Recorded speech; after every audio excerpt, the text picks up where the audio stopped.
Hello, this is a video on creating reference diagrams for 3D modeling. Reference diagrams, also called model packets, are critical tools for accurate 3D modeling, especially in larger projects where design needs to be communicated across a team. We use the diagrams in 3D modeling by placing them into the background and largely tracing the model over them. This ensures accuracy and significantly speeds up the modeling process. Typically, 3 sides is enough to understand the entire project. In this case, I felt I needed 4 to see it all. It is very important that all of your diagrams be flat orthographics, meaning without the distortion of perspective. As you can see here, the front legs perfectly block our view of the back legs, which would not be the case if this was in perspective. Detailed reference drawings must meet 3 criteria to be ready to use in a 3D program. They need to be consistently proportioned and well optimized in a square space. You need to change the shading from light gray pencil on white paper to a nice black lines on a gray background, so that in the 3D program, the white lines on the wireframe model do not get lost against a white background. We also want to size the square to a power of 2, like 1024 by 1024, and always at a resolution of 72 ppi. When working from reality, we draw with a careful eye to constructing detail, like in these armrests, the trim on the edges, and also look for variations which show weight, age, and use, like how these back cushions have started to sag differently over time. This one lower and wider, this one a bit more compact, and how they show different internal impressions from people sitting on them, the different shapes to make it feel much more believable and realistic. These were drawn directly from reality. We start in Adobe Photoshop by copying all of our images into a single large square file. I start with the first one, hit Control A to select all, Control C to copy, Control N to get a new file, and I'm going to make this a bit more than twice the size of this thing that I copied. I'll actually make this about 2000 by 2000. Hit OK, and now Control V to paste. I can go back to this front view, Control W to close it, and grab the other scans. Control A, select all, Control C, copy, Control W to close, Control V to paste. Control A, Control C, Control W, Control V. Control A, Control C, Control W, Control V. Now to adjust them for consistent sizing, I'm going to set each layer to the multiply blending mode.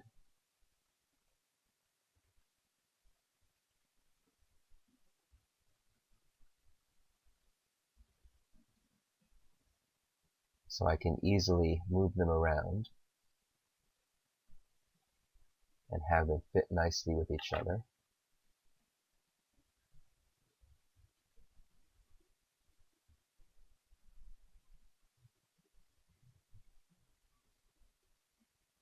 It certainly helps when they line up. But most important is that the space be well optimized.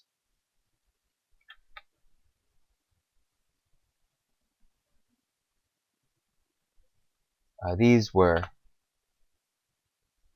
drawn on 6 pieces of paper and traced to match each other's sizing, but I still need to scale them together and arrange them so they fit in the square with as little extra space as possible.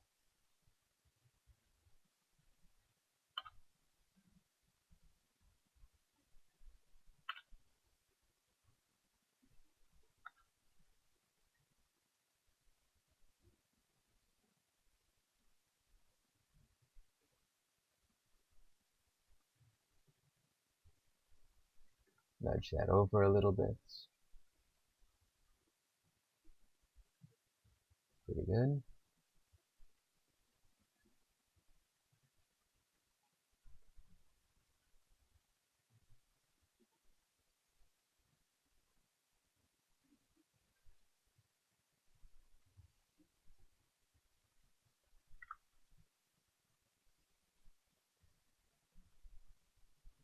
like that.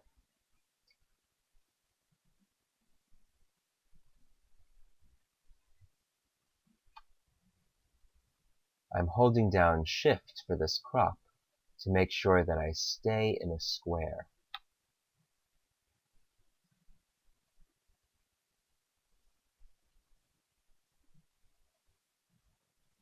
And now I'm going to zoom in to make further sure that I am optimizing this space to the best of my ability.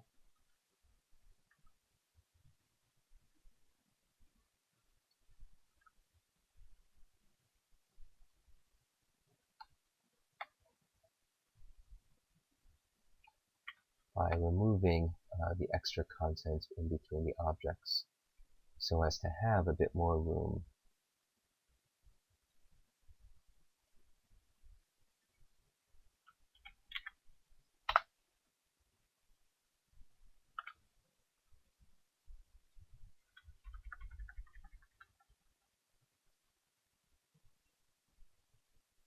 Looks pretty good. I can crop a bit more, holding down Shift to get an even crop. Good. If I had needed to scale the individual images in order for them to be consistently sized here in this image, it is very important to hold down the Shift key to transform without stretching. Never deform your references. The entire point here is to have them accurately sized. So squashing, stretching really defeats the entire purpose. Now that they are the same size relative to each other and neatly fitting into the square, I want this square to be a power of 2 and it's 72 ppi. So I go to Image, Image Size. I change the resolution to 72 ppi. And now I can set the width and the height to a power of 2. I typically like to work at 1024 by 1024. I'll hit OK. And now that I have a power of 2, I need to deal with the quality of these images. I drew these in pencil so I could correct mistakes, but as a result, the scan is too light. I need bold, clear lines to use these in my 3D program. First, I will collapse these layers.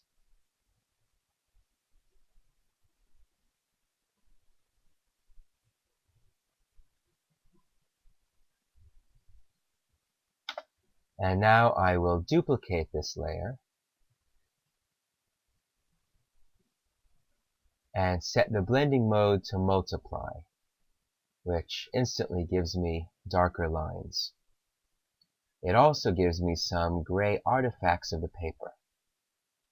To remove these artifacts, I will collapse these two layers.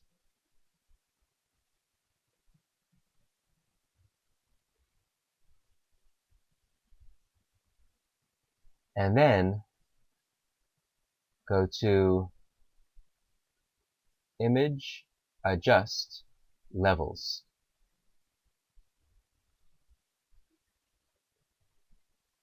And here in Levels, I'm just going to use the black and the white color pickers. I could start with black and find a line that I want to bring to black, and then choose the white color picker and find an area of the gray that I want to send to white. I want to watch what I'm doing and make sure that I'm not losing my black lines in the process. That looks pretty good.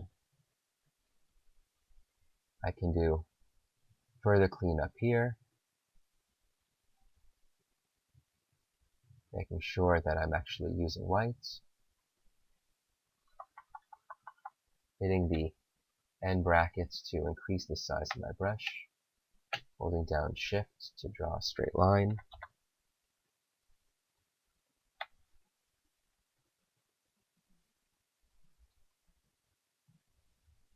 I don't need to be too precise here with this little bit of cleanup, but taking a few moments for a nicer presentation is always good.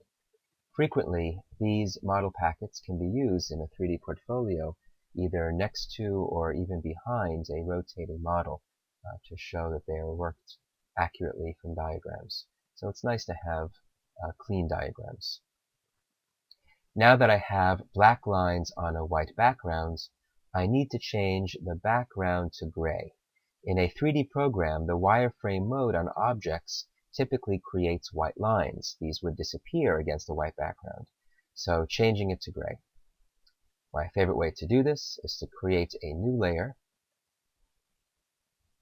to fill it with white, and then another one to fill with black, and I'll set this black one to usually about 60 or 70%.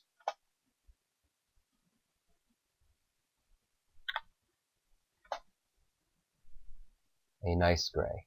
And now I simply take this top layer and set it to the multiply blending mode, and I have black lines on a gray surface. I think I'll go 60% today. And now that we have black lines on a gray background, and we also have an image that is 72 ppi at 1024 by 1024 pixels, make sure they're pixels, not inches, we are ready to save out a JPEG. We go to File, Save As. From the list, choose JPEG, not JPEG 2000, JPEG. And I'll name this Couch Reference Diagrams. The name, of course, is entirely up to you, but it's good to choose names that are what you intend for working with a team. I hit Save. 8 or 10 is fine. Typically, nothing higher than that is going to be particularly useful in a digital program. So 10 is fine. I hit OK. And now I'm ready to import that file into a 3D program.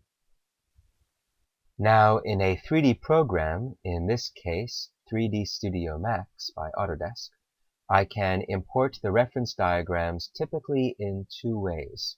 I can bring the art directly into the background for tracing using the background tools, or I can create 3D planes and apply the image as a texture. I will show both. To put the image into the background in 3D Studio Max, we go to the front viewport, hit Alt-B, that's B as in boy, and then follow these steps. We turn on Use Files, which activates all of these buttons. We hit Files, and then we go find the image in our hard drive. Here are my couch reference diagrams. Hit Open. And now, very important, I hit Match Bitmap, Lock Zoom Pan, and then Apply to all views before hitting OK. If I did not hit all three of these buttons, I would have problems using the reference in the background. Things would slide and not be controlled. I hit OK, and I can hit Alt-W in the front view. And as we see, as I hold down the middle mouse to pan the view, the image moves with as I would want. Now I can go to the perspective view to create a box, if I were to want to box model this object. And now, here in the front view, I can size this box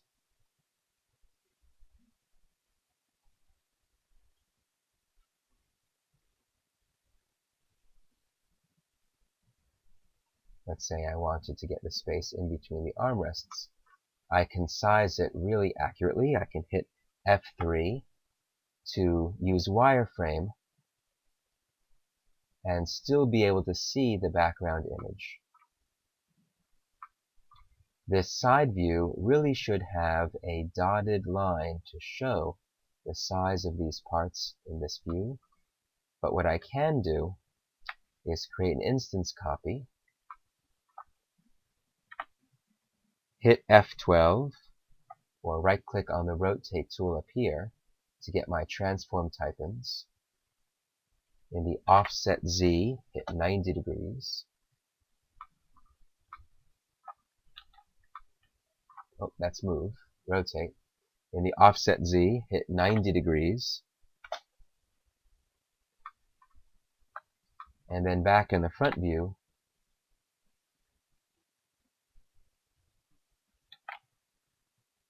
increase the length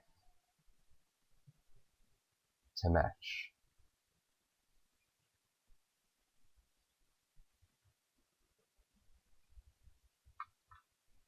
And now I know that this accurately represents the shape of the bottom of that couch in between the legs. Note that when putting the image in the background, in the perspective view or the user view, P or U, the image slides around. When putting images in the background, those are for modeling in the flat views, whether it's front or left. Though notice that if you put all of your art into a single JPEG, then you can have multiple instances of your model and only work in the front view. To hide this background image, we hit Alt-B again,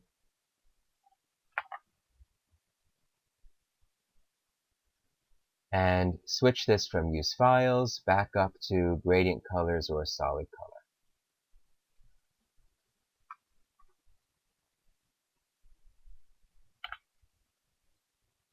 The second method of bringing a reference diagram into the background is to use textured planes. I will create a plane in the front view. In the Modify panel, I will set this to 200 by 200 using the Tab button on the keyboard to jump between them. I can hit G to turn off the grid. I will then hit the letter M on the keyboard to bring up the Material Editor. This is the Slate Material Editor, which allows me to work in a node-based system. I drag out a standard material from the material slots,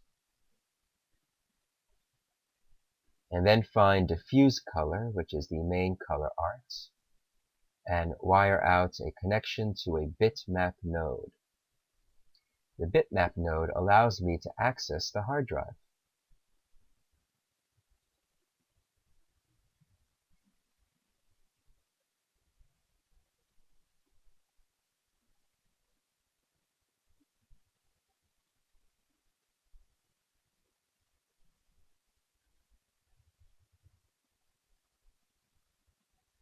Where I can once again find the couch reference.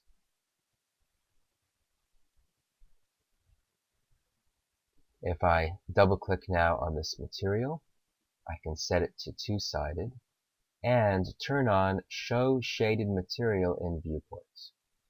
If I wanted to change this material, I can double-click on the material node, the bitmap node, and click here to change the art to something else.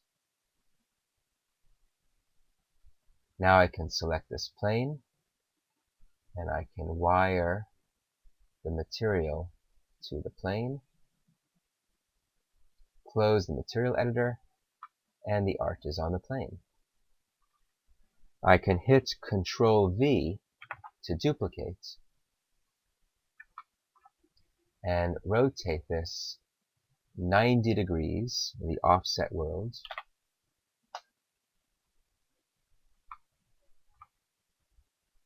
Should have been negative 90 degrees. I'll now rotate 180.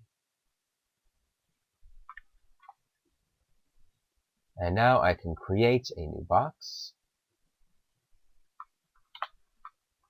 I can hit Alt-W to work in two views at the same time. So this could be the front view, this can be the left view.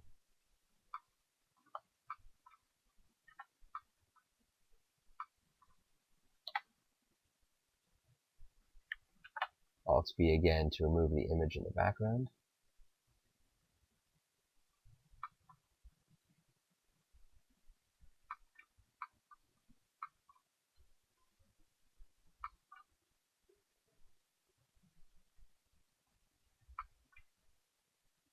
I'm going to change this to shaded view. so I don't get shadows cast by the plane. And now I can size according to these two views. So again, increase this width, decrease the height, increase the length, and it matches in both views. If I were to hit F3, I can't see the art. So if I want to be able to see through the object, I need to use X-ray mode, or see-through mode. I hit Alt-X with the object selected,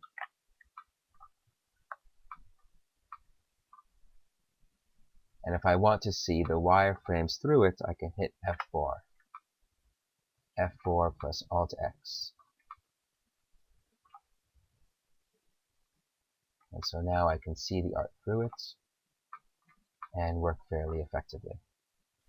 That's it for drawing reference diagrams, processing them in Photoshop, and bringing them into a 3D package. Thanks for watching.